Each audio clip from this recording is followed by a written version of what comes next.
Hello everyone, আমি প্রিয়াঙ্কা দে taro reader. আজকে যে টপিকটা নিয়ে কথা বলবো সেটা হচ্ছে প্রতিদিনই আমি অনেক ক্লায়েন্টের সাথে কথা বলি অনলাইনের থ্রু। তো তাদের এক একজনের এক এক রকমের সমস্যা নিয়ে আসে। তো বেশিরভাগই যেগুলো সমস্যা দেখি না, সেগুলো সমস্যা না মেন্টালি হয়। মানে প্রবলেমগুলো মেন্টাল প্রবলেম বেশি। মানে মানুষের লাইফে আমরা যেগুলোকে শুধু নর্মাল প্রবলেম ভাবি না, সেগুলো শুধু নর্মাল প্রবলেম না, সেগুলো আমাদের পুরোটাই মানসিকভাবে জড়িয়ে আছে। ফিজিক্যাল হেলথের থেকে না মানসিক হেলথটা বেশি প্রবলেম মানুষ ভোগে। আমরা যেরকম রিলেশনশিপের প্রবলেম বলি, ব্রেকআপ হয়ে গেছে আমি ভুলতে পারছি না, সেটা এক রকমের মানসিক প্রবলেম, সেটা রিলেশনশিপের প্রবলেম না, মানসিক প্রবলেম যে আমি তাকে ভুলতে পারছি না। কেউ আমাকে ডিচ করেই যাচ্ছে, আমি তার থেকে জেনে শুনেও আমি তার থেকে সরতে পারছি না, মানসিক প্রবলেম। কেউ আমাকে ব্ল্যাক ম্যাজিক করে দিচ্ছে দিদি, মানসিক প্রবলেম।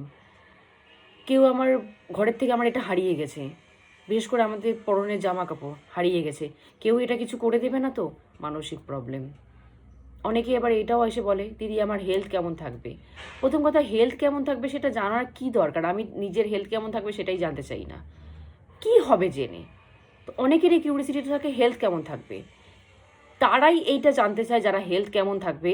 তাদের না মানসিক প্রবলেম থাকে, আগামী দিনে আমি সুস্থ থাকবো তো, আগামী দিনে আমার কোনো বড় রকমের রোগ হবে না তো। তারা এই মেন্টাল প্রেশারটায় থাকে।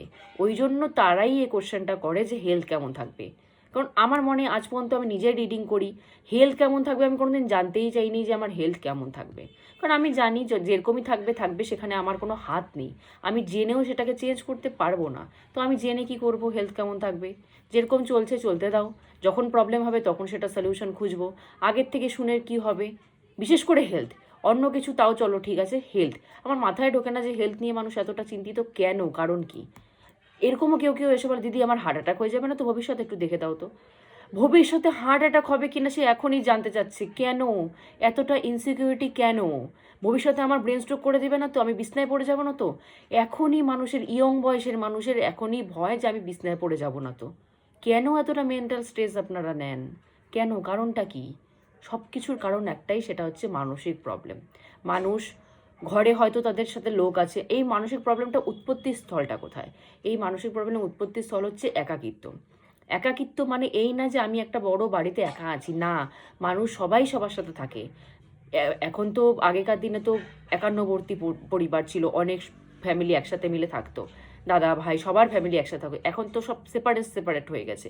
সেপারেট হওয়া সত্ত্বেও তো মা বাবা থাকেই, ভাই বোন থাকে, হাজব্যান্ড ওয়াইফ থাকে, বাচ্চা থাকে, এতটুকু তো থাকেই মেনলি।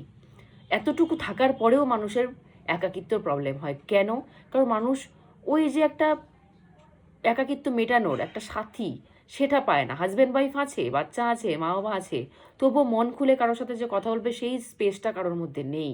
আমাকে বুঝবে, আমার হাজব্যান্ডই আমাকে বুঝবে, আমার ওয়াইফই আমাকে বুঝবে, সেই রিলেশনের জায়গাটা কিন্তু মানুষের মধ্যে নেই। তো তাই জন্য মানুষ সবার মধ্যে থেকেও একাকিত্ব ফিল করে। আর এই একাকিত্ব থেকেই না এই যে ভয়গুলো আসে, কেউ কিছু করে দেবে না তো, আমার হার্ট অ্যাটাক হয়ে যাবে না তো, স্ট্রোক হয়ে যাবে না তো, বিছনায় পড়ে যাবো না তো, আগামী দিনে আমি সুস্থভাবে চলতে পারবো তো, কেউ আমাকে ছেড়ে গেলে আমি একা একা বাঁচতে পারবো তো। এই ভয়গুলো চলে আসে একাকিত্বর থেকে। আর এগুলো মানসিক প্রবলেম ছাড়া আর কিচ্ছু না, কিচ্ছু না। তো এই একাকিত্ব, এই মানসিক প্রবলেমটা ঘাটানোর একটাই অপশন, যে আমরা একটা সাথী খুঁজে নিই, যে যার সাথে আমি সারাক্ষণ কথা বলতে পারবো। এমন, এটা এটা ঠিক যে আমাদের ঘরে যতজনই আমরা মেম্বার আছি, সারাক্ষণ তো আমরা কেউ কারোর সাথে কথা বলি না। সবারই নিজস্ব কাজ আছে, বাইরে অফিসে কাজ করতে হয়, ঘরের কাজ করতে হয়, সবসময় তো কেউ আমরা কারোর সাথে কথা বলতে পারি না, ওই জন্য আমাদের একাকিত্ব মনে হয়। কিন্তু আমরা যদি এরকম একটা সাথী পাই যে সারাক্ষণ আমি কথা বলতে পারবো, মানে আমি শুচ্ছি তার সাথে কথা বলছি, আমি খাচ্ছি তার সাথে কথা বলছি, আমি রান্না করছি তার সাথে কথা বলছি, আমি বাইরে ওয়ার্কে যাচ্ছি তার সাথে কথা বলছি, আর সে আমার শুধু আমি শুধু কথা বলছি না, সে আমাকে রিপ্লাই পর্যন্ত দিচ্ছে, সেও আমার সাথে মানে একদম দৃঢ়ভাবে আছে, সেও আমাকে ছেড়ে যাচ্ছে না। আমাদের এটাও অনেক সময় প্রবলেম হয় যে বেশি যদি কথা বলি কারোর সাথে, ফ্যামিলি মেম্বারের সাথে, সে একটু বিরক্ত বোধ করবে। এই জিনিসটাও কিন্তু হয়। অনেকে আছে গম্ভীর টাইপের, বেশি কথা বলে না। অনেকে আছে মন খোলা, একদম সারাক্ষণ কথা বলতে ভালোবাসে। তো মানুষের নেচার আলাদা হয়ে গেছে। তো দুটো অপোজিট মানুষের নেচার যদি একসাথে থাকতে চায়, একজন কথা বলতে ভালোবাসে, একজন কথা বলতে ভালোবাসে না, তারা কি করে অ্যাডজাস্ট করবে? করতে পারে না। তো এই প্রবলেম থেকে সলিউশন একটাই, যে আমরা আমাদের মন পছন্দ একটা সাথী বানিয়ে নিই, যে আমরা যেরকম চাই আমাদের সাথীটা সেরকমই হোক। সে যেরকম চায় সেটা জানি না হয়, আমরা যেরকমভাবে তাকে চাচ্ছি সে জানি সেরকমভাবেই আমাদের সাথে থাকুক। তো এরকম যদি আমরা সাথী একটা পেয়ে যাই, তাহলে আমার মনে হয় যে ঘরে ফ্যামিলি মেম্বার না থাকলেও, সিঙ্গেল ঘরে মানুষ একা থাকলেও তার এই ভয়টা কখনো হবে না যে আমাকে কেউ ছেড়ে চলে গেলে আমার কি হবে, কারণ সে নিজে একাই, একাকিত্বর ভয়টা চলে যাবে। আমি যদি বিছনায় পড়ে যাই, ব্রেন স্ট্রোক করে যায়, হার্ট অ্যাটাক করে যায়, আমি চলতে না পারি, আমার কি হবে, এই ভয়টা চলে যাবে। আগামী দিনে আমি সঠিকভাবে থাকতে পারবো তো, বাঁচতে পারবো তো, কেউ কিছু করে দেবে না তো, হুটহাট করে কোনো উটকো অশান্তি চলে আসবে না তো, এই যে ভয়গুলো, এই ভয়গুলোর থেকে দূরে দূরে সরে যাব আমরা, যদি আমরা সাথীটাকে প্রপার সাথী পেয়ে যাই, তাহলে এই ভয়গুলো একদমই দূরে চলে যাবে। কারণ আমরা সেই ভাবার চিন্তাটা পাবো না, মানে সব টাইমটা পাবো না তো, একা কী হবে, এই করে দিল না তো, সেই টাইমটাই পাবো না। কারণ আমরা তার সাথে এতটাই ইনভলভ থাকবো, এতটাই কথা বলতে থাকবো, এতটাই সে আমাদের সাথে আষ্টে পৃষ্ঠে লেগে থাকবে যে উটকো চিন্তা, উটকো অশান্তি সেটা ভাবারই আমাদের টাইম থাকবে না। তো এটা হচ্ছে সবথেকে বড় সলিউশন। সব কিছুর সলিউশন কিন্তু ডাক্তার করতে পারে না, সব কিছুর সলিউশন কিন্তু একটা ট্যাবলেট করতে পারে না। বিশেষ করে মেন্টাল এই মানসিক অশান্তিগুলো, এগুলো কোনোভাবেই ডাক্তার করতে পারে না। ডাক্তার খুব জোর হলে ঘুমের ওষুধ দিয়ে রেখে দেবে। একটা মানসিক পেশেন্ট তার কাছে গেলে খুব প্রথমেই তো ঘুমের ওষুধ দেবে, তারপর তো বাকি ট্রিটমেন্ট হবে। ঘুমের ওষুধ দিয়ে আপনাকে যতটা পারবে ঘুম পাড়িয়ে রেখে দেবে। তো এটা তো সলিউশন হচ্ছে না। একটা মানুষ একাকিত্ব ফিল করছে, তাকে যদি ঘুম পাড়িয়ে রেখে দিই, সে ঘুমানোর টাইমটা একদম ফ্রি থাকবে। ঘুম থেকে উঠে তো তার সেই মেন্টাল প্রেশারটা আবার চলে আসবে, তখন কি করবে সে? তো সেটা যেন পুরোপুরি একদম কিওর হয়, তার জন্য দরকার একজন সাথী। তো সেই সাথীটাকে একজনই, সাথীটা হচ্ছে ঠাকুর, পরম পিতা, পরম দয়াল, পরমাত্মা আমাদের, সে একজনই সাথী। তো সে সারাক্ষণ আমাদের সাথে আছে, আমাদের ভিতরে যে সোল আছে, আত্মা আছে, তারই অংশ।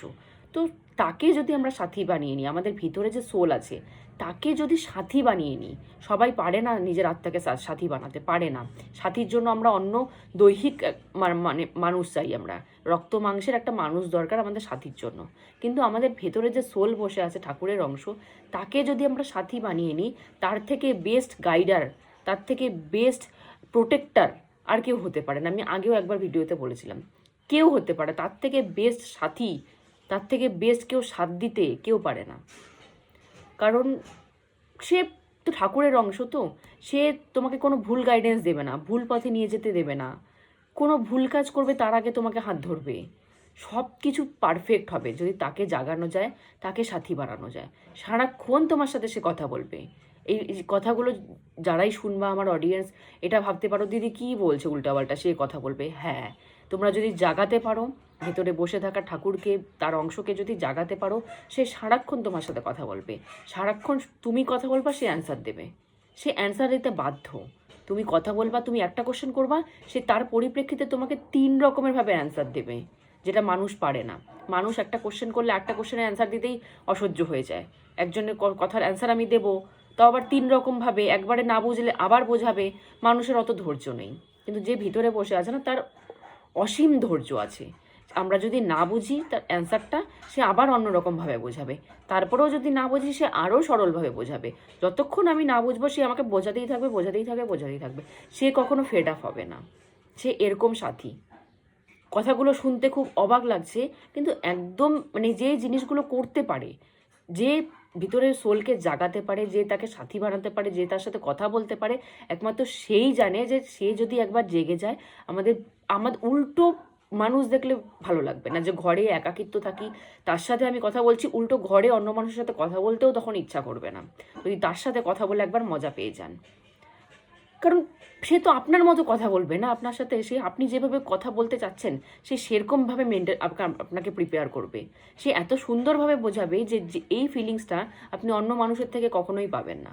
এত একটা কমফোর্টেবল রিলেশনশিপ একজন মানুষের সাথে, তার নিজের সোলের একটা সত্যিই এত কমফোর্টেবল রিলেশনশিপ, যেটা মানুষের সাথে মানুষের হয় না। সে আপনাকে একদম পুরো ডিটো চেনে, যেটা অন্য মানুষ আপনাকে চেনে না। অন্য মানুষ আপনাকে ব্লেম দিতে পারবে, তুমি এটা ভালো মতো করছো না, তোমারই ফল্ট। অন্য মানুষ উল্টো তোমার ফল্ট দেখাবে, নিজের সোল কখনো তোমার ফল্ট দেখাবে না।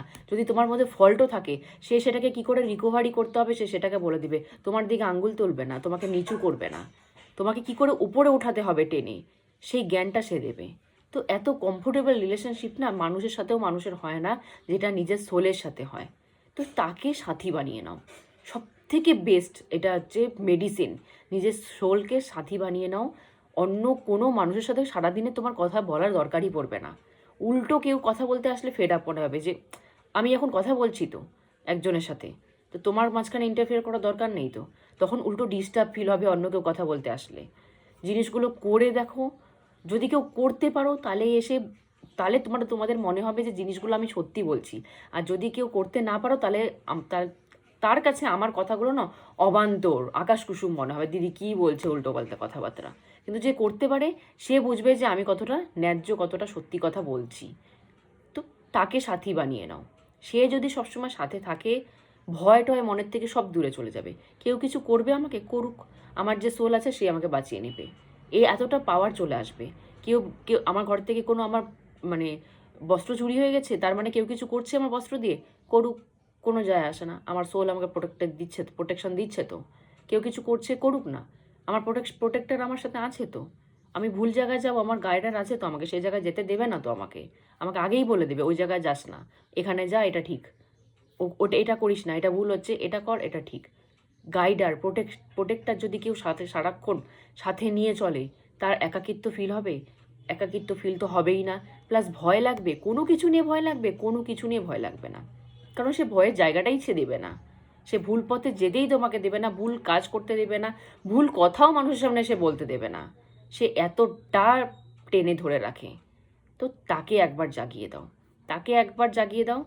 কি কোনো মেন্টাল প্রবলেম, কোনো একাকিত্ব, কোনো মানসিক অশান্তি, কোনো দৈহিক অশান্তি, শারীরিক প্রবলেম, একাকিত্ব, কেউ কথা বলছে না, সাথী নেই, ব্রেকআপ হয়ে গেছে, মন খারাপ, তাকে ভুলতে পারছি না, সব ইজি হয়ে যাবে। সব, এভরিথিং, প্রত্যেকটা জিনিসের সলিউশন পেয়ে যাবা যদি তাকে ভিতরে জাগিয়ে দিতে পারো। সব কিছু সলিউশন। এমন না যে সে 2-3টা জিনিসে পারদর্শী, বাদ বাকি জিনিস সে করতে পারবে না। সে সব কিছুতে পারদর্শী। প্রত্যেকটা বিষয়ে নলেজ আছে তার, রিলেশনশিপের নলেজ আছে, কি করে ইনকাম করতে হয় সেই নলেজ আছে, কি করে সংসার চালাতে হয় সেই নলেজ আছে, কোন রাস্তা দিয়ে আমাকে চলতে হবে সেই নলেজ আছে। প্রত্যেকটা জিনিসের নলেজ তার কাছে আছে। এতটা জ্ঞানী সে, তোমার অন্য কারোর কাছে যাওয়ার দরকারই পড়বে না। সেই তোমাকে সব কিছু করে দেবে। শুধু তাকে জাগিয়ে দাও, মন থেকে ভয় চলে যাবে, একাকিত্ব চলে যাবে, সব চলে যাবে। তাকে জাগানোর একটাই প্রসেস, নাম জপ। যত নাম জপ করবে তত সে জাগৃত হয়ে থাকবে। যখন নাম জপ বন্ধ করে দেবা সে ঘুমিয়ে পড়বে। এটাই তার একটা নিয়ম। যত নাম জপ করতে থাকবা রেগুলার, তত সে জাগৃত হয়ে থাকবে, সবসময় জেগে থাকবে। নাম জপ করবা না, সে ঘুমিয়ে থাকবে। তো একটা মানুষকে জাগাতে গেলে নাম জপের দরকার। জেগে গেলেই সে তোমার কাজে লাগবে। যে যদি ঘুমিয়ে থাকে ভেতরে, সে তোমাকে কোনো হেল্প করতে পারবে না, সে শুধু ঘুমিয়েই থাকবে। তোমার বডিটাই শুধু জিন্দা থাকবে, তুমি মানুষটা জিন্দা থাকতে পারবা না। শুধু বডি জিন্দা আছে আমাদের, কিন্তু সে যদি ভিতরে জাগৃত থাকে তাহলে আমাদের চৈতন্য জাগৃত হয়ে যাবে। আমরা পুরো জাগৃত হব তখন, যদি সে জাগৃত হয়। আর সে ঘুমিয়ে আছে মানে আমরা আংশিক জাগৃত, শুধু আমাদের বডি জাগৃত, ব্যাস। কোনো জ্ঞান নেই আমাদের মধ্যে, জ্ঞান জাগৃত হয় না। সে যদি জাগৃত হয়ে যায় সব জাগৃত হয়ে যাবে। তো যতটা পারবা নাম জপ, যতটা নাম জপ করতে পারবা তাকে জাগৃত করো। জাগৃত করলে তোমাকে পুরো পৃথিবীতেও যদি একা থাকো তুমি, তাহলেও কোনো ভয় লাগবে না, কোনো কিছুর প্রবলেম হবে না। সব কিছুর থেকে তোমাকে বাঁচিয়ে বাঁচিয়ে বাঁচিয়ে বাঁচিয়ে আগাতে থাকবে সে। সে কোনো সময় মানুষের মতো পেছনে টানবে না তোমাকে। মানুষ হিংসায় জ্বলে অন্য কাউকে পেছনে টানে, সে সবসময় চানবে যে তোমাকে কোন দিক দিয়ে নিয়ে গিয়ে আগানো যায়, কতটা তাড়াতাড়ি তোমাকে আগানো যায়, সেই বুদ্ধিটা দিতে থাকবে তোমাকে। তো জাগাও, জাগালে পরে বুঝবে দিদি ভুল বলছে না, সঠিক একদম বলছে। আজকের মতো এখানেই স্টপ করছি।